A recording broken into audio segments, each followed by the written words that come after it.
Ajaratu Daaro Gueye Thiam mi ngi dëkk Pikine juddoo Pikine jàngee école primaire Pikine 8 moom nag mu nekkoon ndongo bu xarañ ci génération bi mu amee entrée en 6e ci la dem 16.E foofee la defee secondaire door fa jógee dem lycée Limamoulaye woyel fa ab njàngam ba am bac scientifique ginnaaw gi nag mu bëggoon a dem université ngir def fa médecine waaye ay dog-dog ak i gàllankoor feebar bu ko tëraloon lu nu mel mujj la antu ci la nag mu jéewal batiku daal di def lii di comptabilité.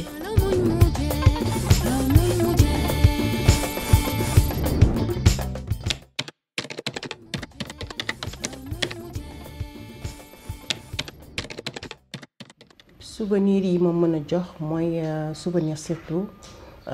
ci samay waajur puisque samay waajur jànguñu mais sam papa du doon nit koo xamante ne ni il tenait vraiment à ce que ses enfants réussissent dans les études bu ñu xëyee 6 heures moo ma doon jëlee à Pikine yóbbu ma 16.E gi ma doon jànge su ma wàccee midi mu jësi ma 15 heures mu delluwaat ma point E bu ma wàccee 18 heures mu ñëw jël si ma te musuma fàttaliku 4 ans yi ma def foofu yëpp benn yoon boo xamante ne bii ñëw naa en retard donc c'était quelqu'un qui n'aimait pas les retards donc consacré wu dundam lu bari pour que ses enfants puissent réussir. sama yaay aussi la même chose suba teel gi fajar gi bu ñu daan jàngi dina def tout à ce que yeewu temps boobu tàngal ndox moo am tàngaloon ñu ndox ñu sangu mu defaral ñu ndékki bala ñoo dem école te fi ñu dëkkoon li muy sori ak fi ñu daan jànge mu déposé sama grand frère cours Sainte Marie de Anne sama grande sœur au lycée John Fitzgerald Kennedy déposé ma man 16.E te mosuñoo tardé loolu moom lu ma yéemoon la.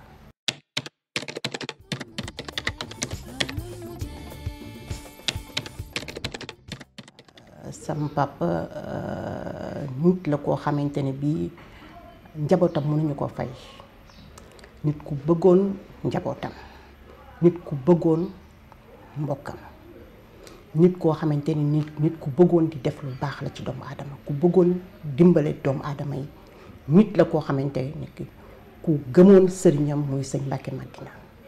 waajur la woo xamante ne ni dimension amaana bi ñuy nekk tout tànk mënuñu ko woon xam parce que bi muy génn àdduna boobu ñu ngi nekk ay tout tànk ndaw a ndaw mais c'est par la suite dañuy soog a jiima xam dañ koy jiima xam kan moo doon Mbaye Thiam nit ku amul woon heure xëy nit ku amul woon heure wàcc nit koo xamante ne li ma fàttaliku ci moom bi may nekk xale jour boo xam ne du liggéey yi mooy jour bu màggalu Touba ak jour boo xamante ne ni jouru tabaski la même tabaski bu ñu reyee xar yi ba defar ba pare day dem il faut mu ñëw ba béréb bi muy liggéey toog fi ba ngoon mu soog a dellu si waat ci kër ga.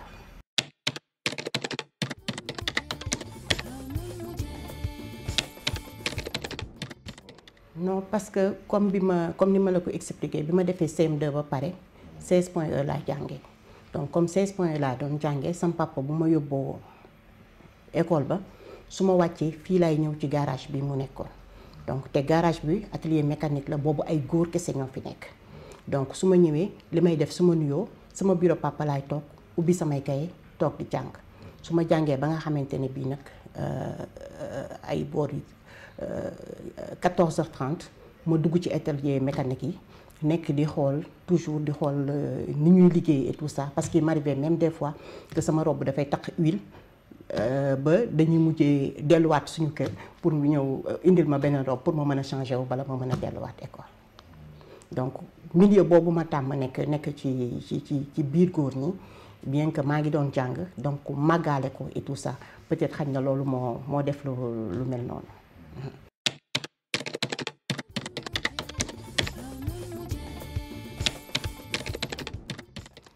sama yaay macha allah jigéen ju nangoo sëy jigéen ju muñal sama baay boo xam ne bii jigéen joo xamante ne bii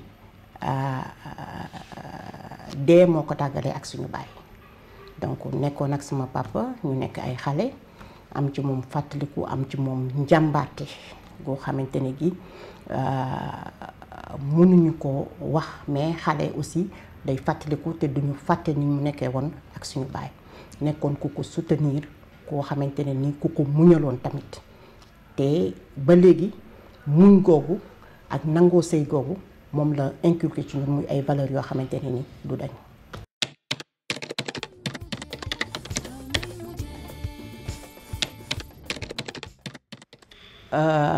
formation bu dëgër bu nekk ci man mooy am na loo xam ne c'est inné ba ma juddoo Aji Mbenn Wàcc nekk sama waajur wu jigéen Mbay Caam nekk sama waajur wu góor boobu laa def formation ci man ndax bu sa yaay baaxee sa baay baax amuloo leneen loo mën a def dul nga baax. beneen formation bi nga xamante ne aussi dañ ko inculqué ci ñun mooy ba sama waajur bu góor génnee àdduna suñu mag mooy taaw parce que moom moo magoon ci góor bi sama papa di génn àdduna muy Pape Thiam def ci ñun loo xamante ne ni fulla ak fayda parce que dafa bàyyi léppam bàyyi ay études am bàyyi léppam ñëw taxaw njaboot gi parce que xam ne baayam kat ba muy génn àdduna da ko newoon maa ngi dem mais sama njaboot gu tuuti gi rek moom ma dese te boobu moom mi ngi soog a am bac ce qui veut dire que moom aussi nekkutoon mag mais dafa bàyyi léppam bàyyi ay ambition bàyyi léppam taxawuñu ba ñu mën a réussir kooku ba mu paree ci boobu mission mu boole ma ak sama mag joo xamante ni ñu wax ko Moustapha Thiam ma topp ci moom gannaaw yàlla tey fu ma egg gannaaw yàlla kooku moo tax lu ma am moom la lu ma man gannaaw yàlla mooma mais fekk ma aussi ma judd ci jom ak fulla ak fayda ak nangoo liggéey.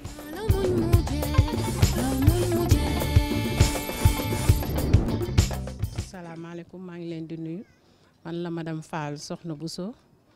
bokk ak madame Dioum ndey ak baay man maa topp ci moom. kontaan di ko wax mu gën a góorgóorlu puisque li góorgóorlu du doy madame Dioum on a grandi ensemble à Pikine dans une même maison. Elle a toujours été une battante. Elle fut toujours première de sa classe, def une brillante carrière. Ba ñu confier ko lii mu géré ko tey ji wane na ko elle a fait preuve. donc jikkoom yi ma gën a neex mooy elle est franche lu mu la bëgg a wax daf la koy wax du tricher mais tamit ku ko tooñ duy baale waaw waaye nag elle est franche. day marche sur la droiture ci dëgg ak fulla ak fayda rek lay dox caaxaan waxu ci dara mais boo ko tooñee nga gis jikkoom. li ma marqué ci moom bari na li ma marqué ci moom puisque lu ñu dundandoo ensemble bari na lool mais li ma leen di mën a xamal rek ci lu ndaw mooy doon na ki nga xamante ne famille wam moo ko gënal lépp lu mu am ci àddunaam. famille wam moo ko gënal lépp lu mu am ci àdduna madame Dioum xàmmeewul doom yi mu jur ak ñi mu jurul booy xool xale yi nga xamante ne moom bàjjan la ci ñoom ñu sant Thiam ñëpp ci moom la ñu daw tafu lépp lu am ci famille bi góor ñaa ngi fi jigéen ñaa ngi fi mais tout le temps c'est elle qu'on appelle madame Dioum nangam lim lay puisque posé na ànd na ak dal dina tegu ci yoon. tey ma jox la benn exemple rek tey boo yoroon sa oto nga daw circulation ba def choc boo wootee ne madame Dioum dama def choc lu mu lay njëkk a wax mbaa gaañuloo kenn nga ne déedéet mu ne la mbaa gaañu woo nga ne ko déedéet mu ne la reste dégâts matériels la on gère. fonk na diineem jàmbaar la ci ay doomam jàmbaar la ci njabootam te dafa boole njaboot yi yëpp nag caameen comme ni ma koy faral di waxee njaayeen njongeen njumeen xale yëpp ci moom lañ daw tafu ku feebar woo leen madame Dioum ku nekk ci situation woo leen madame Dioum finalement moom day daw pour toute la famille lay daw. waaw li ñu dundandoo maak moom mu metti lool metti sax toute la famille mooy jour biñ perdre sam papa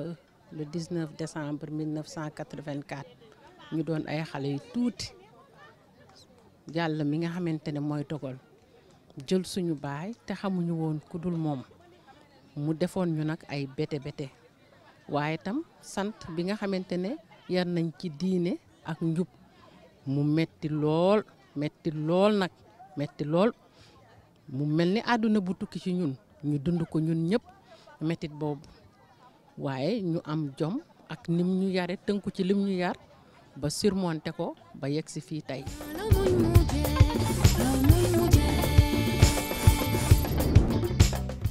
waaw sama sœur bi ndeysaan moom moo topp ci man moom it nit ku baax la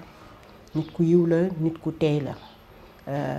jël na doom sax tudde ma ko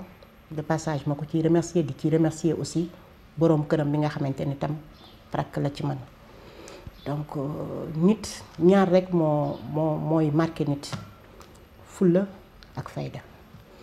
fayda mooy lan mooy nga gëm sa bopp gëm li ngay liggéey sama baay baax na sama yaay baax na loolu baax na lool mais dangay baax ci sa bopp nit ku nekk nag certaine valeur yaa koy liggéeyal sa bopp gëm sa bopp xam ne kat dund ak dee la yàlla njëkk a bind ko dund donc waajur yi muy ñun kenn xamul kañ la kenn xamul fan la sama yaay dee na taxul mu nekk loo xamante ne nii àdduna day tukki sama baay dee na taxul mu nekk loo xam ne àdduna day tukki loolu dund ak dee fi lañ ko fekk donc waajur yu dee ma ciy gën a ñaax nit ñi warul nekk une fin en soi waajur yu dee dafa war a gën a tax nga xam ne lii kat sama yaay bañoon na ko wala sama baay bañoon na ci nga sax ci te di leen ñaanal.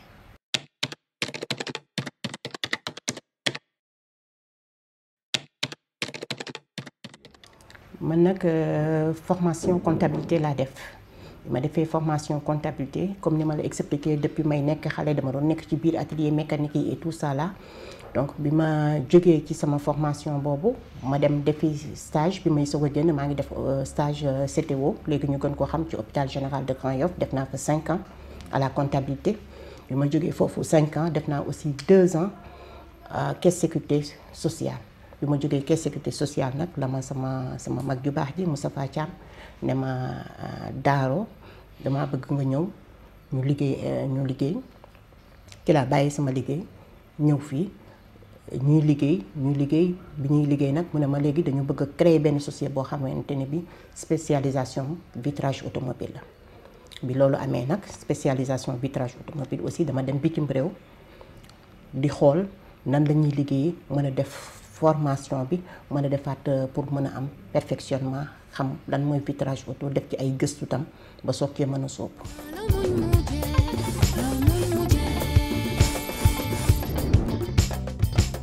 man maay Baye Mbaye Thiam directeur Tafa Auto man rakam la bon ay madame Dioum moom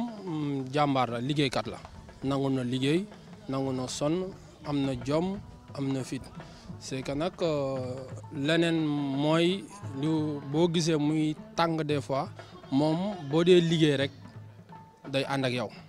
boo nekkee ci dëgg tamit mu ànd ak yow boo nekkul ci dëgg moom ak ku mu mënti doon da lay wax ne nekkoo ci dëgg. bon li ma gën a neex ci moom mooy moom ñëpp la def comme boppam moom par exemple xàmmeewul magam xàmmeewul rakam xàmmeewul jàmbur bi xàmmeewul kii moom daal boo nangoo liggéey moom xaritam nga. def na ak léegi 2 at bi ma feebaree. dafa bàyyi liggéeyam bàyyi lépp si man yóbbu ma këram yor ma comme doom ju mu jur lépp la ma doon defal lépp amul dara lu ma defaru te nit ku feebar toll fenn fi ngay sonn ci moom bàyyi sa liggéey bàyyi sa doom bàyyi sa jëkkër bàyyi lépp suba ak ngoon guddi ak bëccëg loolu marqué na ma trop ci moom. mu gën a góorgóorlu gën a muñ ku njaboot sonn ndax ouvrier yi léeg-léeg doo xam lu ñuy xëy seen kër doo xam lu ñuy bàyyi ku njaboot faaw nga sonn ku njaboot faaw nga muñ te ku jiitu am na ñu lay fakastal mais gën a góorgóorlu rek yàlla bari nga sutura.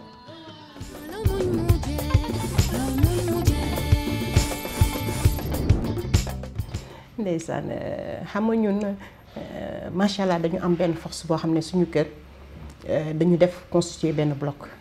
tey soo fa ñëwoon mënuloo xàmmee man lu ma jur lu kii jur ak lu kii jur donc dañu constituer benn bloc parce que loolu la suñu baay ak suñu yaay def ci ñoom te loolu tam dafa am importance puisqu'il n'y a que l'union qui fait la force moom mooy directeur u Tafa Auto donc nekk ndaw aussi moom comme ni ma lay wax moom bi suñu waajur wu góor di génn àdduna xanaa ay 6 ans lay war a am moom tam mu gëm boppam li muy nekk xale di diriger ay mag yoo xamante ne nekk nag ku yaru parce que wér ak wéradi moo fi nekk mën ak tali donc li ma defuma lu dul sama devoir li ma defuma lu dul sama devoir te di ñaan yàlla que di mu jóge mu nekk loo xamante ne ni c'est un passé parce que ay jaar-jaar la yu mu waroon a jaar rek man li ma war rek loolu laa def.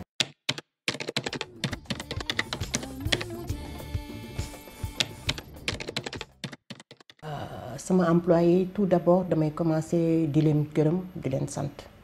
parce que majeure partie bi nekk fii bi ñuy door ay xale lañu woon comme ñoom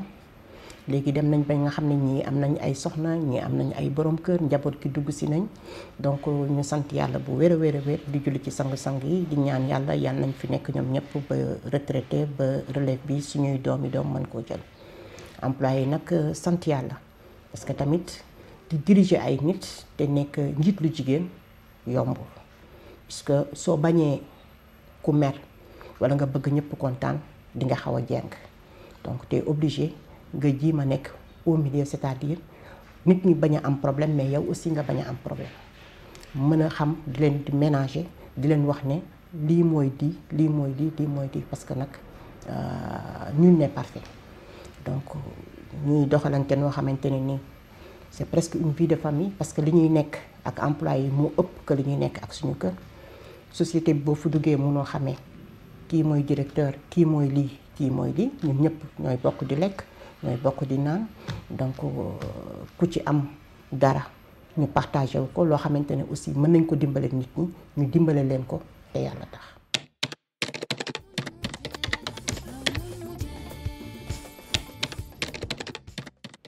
waaw nag yow posé ma question bu xaw a délicate parce que lu tax man bëgguma di def di ko wax parce que loolu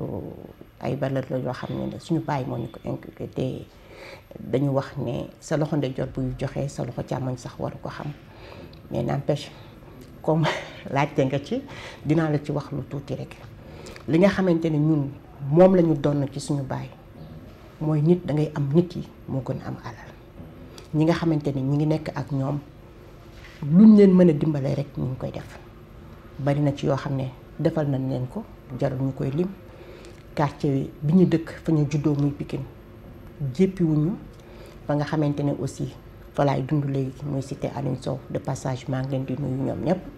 ñooñu aussi jéppiwuñu ma donc nit ki daal loo mën di def da nga koy def te yàlla tax bari na côté yoo xamante ni ñu ngi ciy yëngu mais aadowuñu di ko dem waaw aadowuñu di ko dem.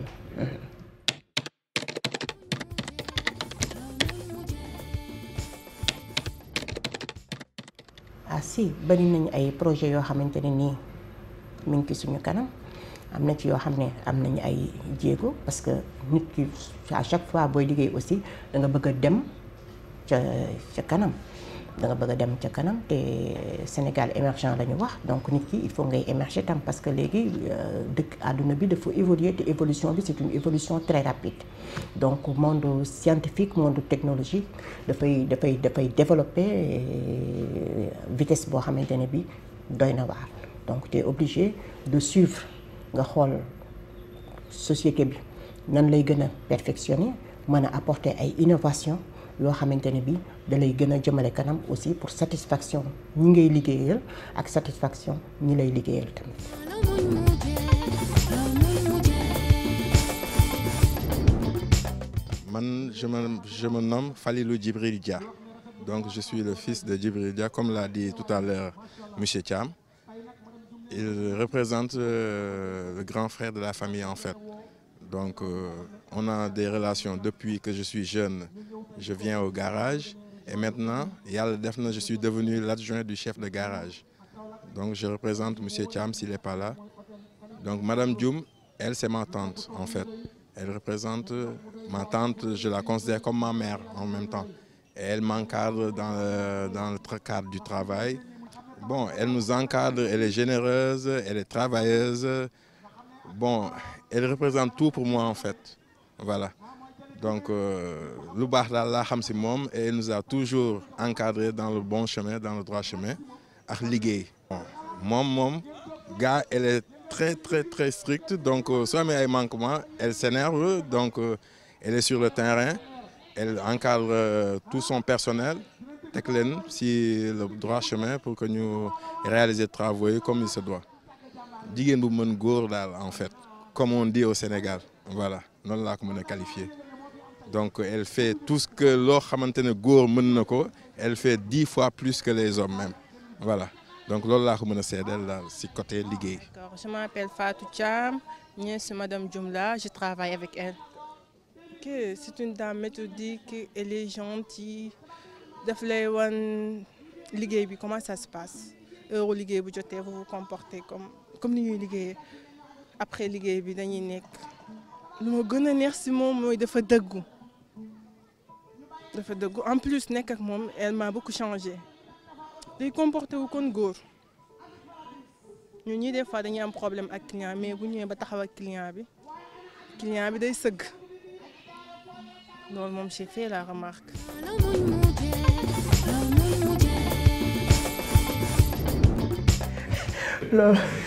loolu moom ndeysaan man xamuma sama turandoo mais sama papa daf ma daan wax naan ma sa turandoo ci magi Ndar yi la bokkoon muy Ajaratu Daaru Gueye Sarr moo tax sama tur à chaque fois professeur yi ma yore woon dañ ma doon wax na madame dañ ma daan wax na tu as un nom kilométrique donc mu doon ku am ngor ku am jom nekkoon Ndar donc su ma mësaan étant xale am na yenn comportement yi su ma ko doon def sama papa danaan day naan magum Ndar day doo tooñ waaye cey boo doon baale léegi je lui répondais toujours papa man duma tooñ mu ne déedéet ma ne ko waaw waaye nag yow doo tooñ ba pare doo baale bu yàggee day indi ñàkk dangay doo tooñ ba pare ku la sooñ nga baal ko tamit bu yàggee day indi ñàkk fayda ndeysaan yal na yàlla yërëm ko donc mu doon loo xamante ne bii ku dul tooñ sax amul du ñàkk mais toujours da ngay jéem a limiter les dégâts nit ki aussi boo nekkee jigéen il faut nga am personnalité te personnalité bu nekk nit ki moo koy may boppam am na loo xamante ne bii liggéey bi la en dehors du travail ce n'est plus le travail donc liggéey dafa àndul fo àndul ak caaxaan.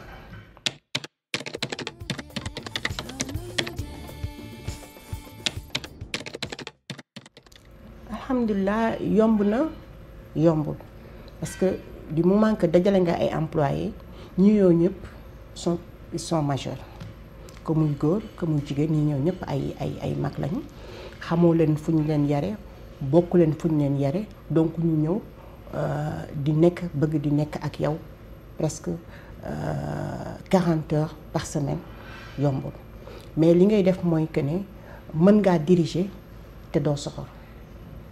mais mën ngaa diriger aussi te mu am na ngay diriger da ngay am benn charisme boo xam ne moom ngay diriger mooy nan il faut nga jéem a canaliser nit ñi jéem leen a canaliser mooy liggéey bi la relation humaine la relation sociale te loolu aussi dafay dugg ci cadre liggéey bi mais nag xamal leen ne liggéey bi moo la tax a ñëw liggéey bi moo la tax a jóg liggéey bi gannaaw yàlla la ngay am yàlla sa wërsëg loxoy kii la ko jaarale donc la tax a jóge sa kër wàcc sa famille pour tedd moo tax donc loolu waroo ko caaxaane danga ko war a téye ak fukki loxo loolu daal moom laay nekkee ak ñoom jiim nag di leen naat ci loo xamante ne nii liggéey gëmloo leen seen bopp wax leen ne ñàkk le travail qui paie parce que fii ñu egsi nii tey liggéey kese moo ñu ko indi amul secret.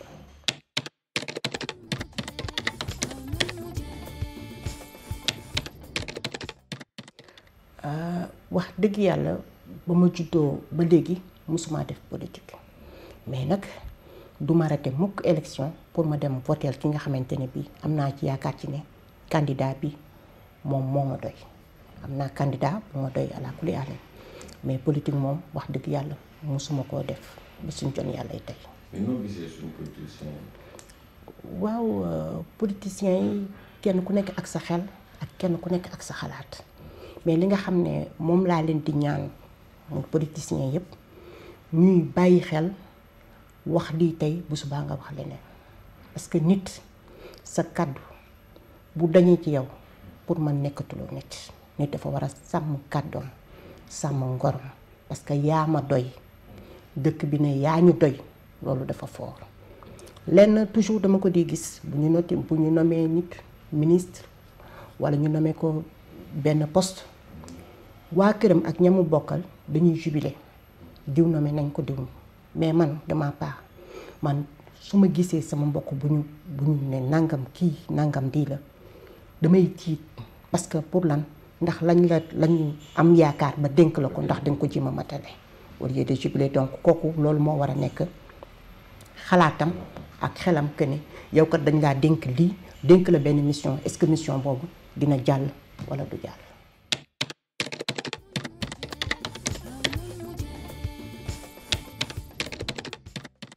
waaw jigéen ju mën góor loolu moom toujours dañ ma koy tuddee naan jigéen ju mën góor jigéen ju mën góor jigéen ñëpp a mën góor jigéen ju gëm sa bopp nangoo liggéey xam ne liggéey rek mooy fay nit ñi dañu gëm seen bopp xam ne liggéey kese mooy fay kenn mënul jox kenn loo xamante ne bi liggéeyuloo ko ñaq liggéey sonn weer dee ñaq boobu nga jël ko ala kulli aadin day barkeel ka ngay nekkal su gëmee loolu xayru su gëmul loolu tam moom su la ko fayul sax yàlla fay la ko nañu gëm suñu bopp nangoo liggéeyal suñu réew mën a baliser chemin bi pour suñu doom bi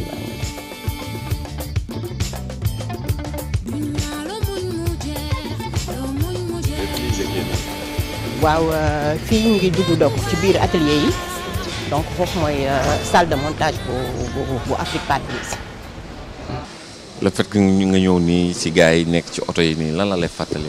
parce que man nag d'habitude toujours. maa ngi fii ci salle de montage bi. fii la ñu wax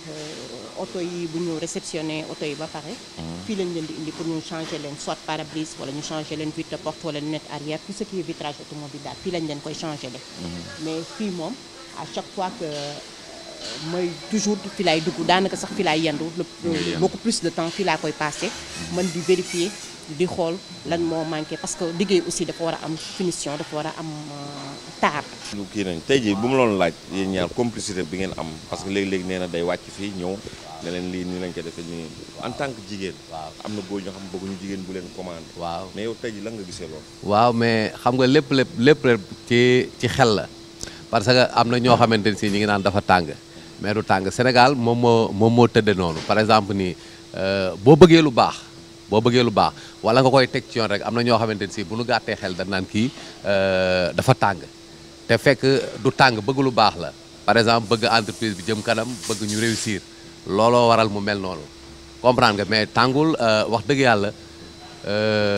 patron bu neex a nekkal la ci boo amee xel bu neex a nekkal la bëggul ay ouvrier am sonn bëggul ñu jàmbat dara daal vraiment. yow ñu naan jigéen du ma jiite yow bokkoo. non man moom bokkuma ci. parce que dafa nekk patron ba pare nekk sœur fii dafa nekk comme par exemple dafa nekk famille la quoi famille la ci li ma la ko mën a waxee ci gàttal famille la. chauffeur maa ngi lay ziar. ñuy dellu ziar bi rek. tey ñu ngi ñëw jël sa boss bi def ak moom émission nag nga gisee ak loo ma mën a wax ci moom. ah moom macha allah moom fa dëgg yàlla parce que depuis 2009 ba tey maa ngi nekk ak moom. waaw mais du ñuy teg si lu yoon wu jub daal dañuy teg. est-ce que boss jigéen neex na. non neex na way mais c'est à condition que nga mën a comprendre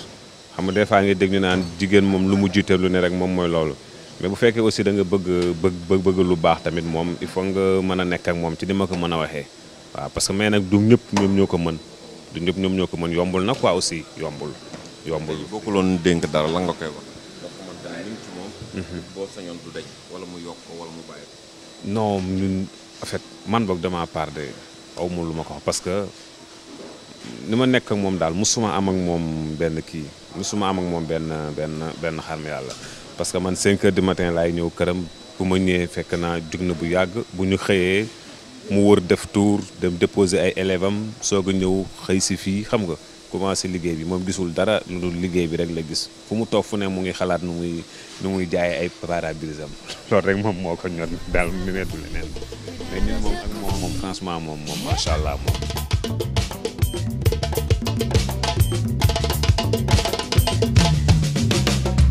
am na ñoo xam dañ lay fàkkatal ci sa yoon wi nga jël.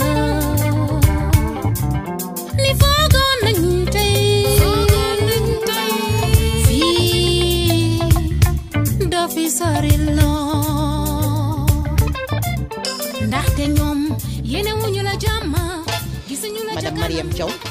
mooy chef de service comptoir mooy chef service commerciaux yi ñu nekk fii yëpp mooy chef de service. ça va soxna. ça va. yaa ngi si jàmm. maa ngi sant bu wér. léegi boo ma doon wax si seen directrice bi lan nga ma mën a wax ci moom. sama directrice bi moom macha allah yàlla na ko yàlla lafal cat. suñu waaw des fois du déconné seen kaw. li mu dee jubal rek. dame de fer gars yi dame de fer lañ ko tuddee mais suñu yaay la suñu grande sœur la suñu lépp lu ñu bëgg suba ba jant soo mu ngi ci kaw wax dëgg yàlla ñu ngi koy gërëm di ko sant di ko ñaanal fan yu gudd ak wér gi yaram chaque année mu dem màgg. noo gisee jigéen jiite leen ak góor jiite leen loolu nan ngeen ko. non jigéen ñi dañuy wax des fois dañoo dëgër mais jigéen ñi ñoo gën a kii góor ñi ci sama xalaat waaw ñoo gën a neex a gérer que góor ñi. Makuro ci loo ne. ça va maa ngi sant alhamdulilah. lépp jàmm. ça va bien merci alhamdulilah. ñu ngi si kawam ñu ngi takkale. jaar jaar ma bëggoon nga wax ma tuuti loo xamante ne am gis nga ko ci moom ay qualité. bon vraiment mun naan lu diis la pour mu wax ci moom. parce que loo wax ci moom rek am nga loo bàyyi. vraiment depuis que ma ñëw fii Afrique Par Biz ba léegi gis naa ci moom loo xamante ni bëgg na liggéey en plus chaque jour daf ñuy motiver pour ñu gën a mën a respecter liggéey bi parce que moom liggéey rek la xam et que kuy liggéey moom day mën a ànd ak yow vraiment. te baax na aussi suñu problème mooy problème am lu ñu bëgg suba ba ngoon vraiment suñu ñëwee ba ci mu wax ko daf ciy taxaw non seulement suñu patron la mais aussi daf ñu considérer comme ñoo nga xamante ne ay doomam lañu ay rakkam lañu et tout vraiment ñun xoolewuñ ko statut patron parce que moom boo ñëwee buñ ne la sax moom mooy patron bi doo ko mën a gëm de sorte que moom mooy njëkk a ñëw moom mooy mujjee dem et que chaque instant aussi da nga koy fekk ci liggéey bi day dugg di wax ak employé yi di leen motiver di kafre vraiment daal loo wax si moom rek am nga loo bàyyi man su ma waxee ci moom keneen mën na wax loo xamante ne aussi c'est différent. gis nga sa élément yi li ñu wax dégg nga ko man xalaat nga ci am. xanaa di sant yàlla rek di ñaan ci yàlla yaakaar bi ñu am ci man yàlla bu yaakaar boobu yàkkeeku yàlla avancé loo leen avancé loo société bi ndax société bi bu jëmee kanam walla kule alin duñ leen bàyyi ginnaaw donc nañ leen bér ne Afrique Par Biz buy avancé tam ñëpp a war a avancé ndoo te incha allah rabbi ñu ngi koy ñaan yàlla te xalaat nañ ne loolu moom dina am incha allah rabbi. benn message ngay jox jeunes yi nga xamante ne dañu foog ne àdduna dafa tëb rek sotti. waaw parce que olof dafa wax ne yàkkamti yàqule nit da ngay gëm sa bopp man avant may egsi fii sànq expliqué naa la ko def naa 7 ans yoo xamante ne ni j'étais stagiaire donc transport sax doonu ma ko woon jox mais dama gëmoon li ma bëgg a nekk tarbiyu ñi nga xamante ne ni ñoo nekkoon samay jiit ndax loo nekkul taalibeem doo nekk sëriñam nit daal booy liggéey bul yàkkamti sa wërsëg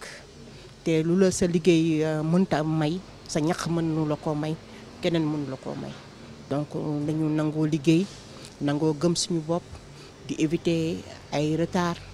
di éviter loo xamante ne ni daal di nekk ci loo xamante ne ni daal du lu ñuy jëmale kanam mooy di perdre suñu temps li nga xamante ne ni ay futilité lañ parce que bis bu la xës weesu bis boobu mën a toog koo dab donc nañ gëm suñu bopp nangoo liggéey tey jàmm suñu borom. fête bi nga organisé woon ci wàllu lan la woon. waaw boobu dañ doon célébrer suñuy 20 ans de Afrique Par Biz parce que Afrique Par Biz société bi ñu ngi ko créé en 1999 mais béréb bii ñuy liggéey nag ñun ñëpp bi ñuy juddu fi lañ fekk sam papa mu moom ko muy lu ko lew doom donc mais c'est au fur et à mesure que la ñuy créer ay département donc Tafa Auto moo fi njëkk a juddu Afrique Part Biz ñëw Tafa Logistique ñëw te ñaan nañu yàlla leneen ak leneen ak leneen ñëw donc ñaar fukki at du benn bis donc ma profité ci occasion bi di remercier samay partenaires di remercier samay xarit di remercier samay dëkkandoo et puis di wax mention spéciale aux agents de Afrique Part Biz. loolu tàggatoo looy tàggatoo. xanaa di tàggatoo di ñaan ci yàlla bàyyi ma ak sama mag yi nga xamante ne ni moo yëkkati société bu dayoo bu toll nii wóolu ma may jigéen mu teg ko ci sama loxo maa ngi ñaan yàlla que yàlla bu mu ci gis dara lu ko ci naqari mu wér ko ne guddi ak bëccëg lu jëmmaleloo société bi kanam ci laay dox boo gisee yomb na yombul parce que da ngay dem ba doo am vie de famille doo am heure booy xëy doo am heure booy wàcc donc di ci daw ci occasion bi aussi di ci remercier sama yaay di ñaanal laat encore sama baay fa mu tëdd yàlla na suuf sedd ci kawam xuy te it di remercier tam sama borom kër parce que am soxna soo xamante ne bi amul samedi amul dimanche amul heure bu muy wàcc amul heure bu muy xëy loolu tam ala kulli aadin il faut yàlla boole laa góor gu mën a muñ ku ma jàppale la vraiment ci côté boobu te di ñaax suñuy doom ñoom aussi ñu góorgóorlu te xam ne tam ñun li ñu suñu bàyyi préparé loon mu jox ñu ko ñun tamit ñoom it ci seen loxo la ñuy mujj di ñaan yàlla employé yi ñoom ñëpp tam yàlla na kenn ku nekk gis ci sa bopp kenn ku nekk li ñuy yaakaar ci yow yàlla na nga am lu ëpp loolu ci sa njort merci. waaw gis ngeen ko lii laa leen indi loon suñu invité bi seetaan ngeen ko wax na leen fépp foo xamante ne jaar na fa moo xam ci lu neex la moo xam ci lu metti la ngeen seetaan ko gis ngeen ko donc ma leen jox dig daje ci beneen émission ak beneen invité maa ngi àndoon ak Jean Pouy ak Ndour sama gaay ba beneen yoon.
ndaxte ñoom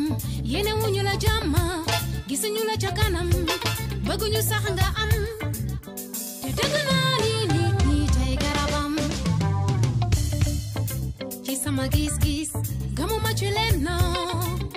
ci jamono ji tey nit ñi tey posanam fii dëkkuwaay la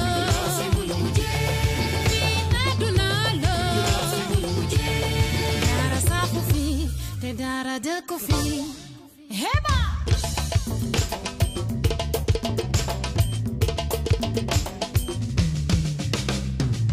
Siki malakando, nyulakando, nyun cigalu landam. Nyak waxtaan ak waral, manerero gi fi am. Gemin guy nacc mom, aye du wax jàmm.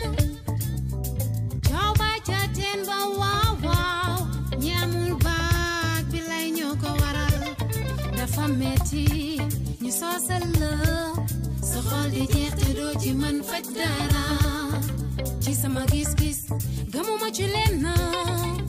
fi jamono ji tey nit ñi tey posanam fii dëkkuwaay la fii àdduna la dara saxu fii te dara dëkku fii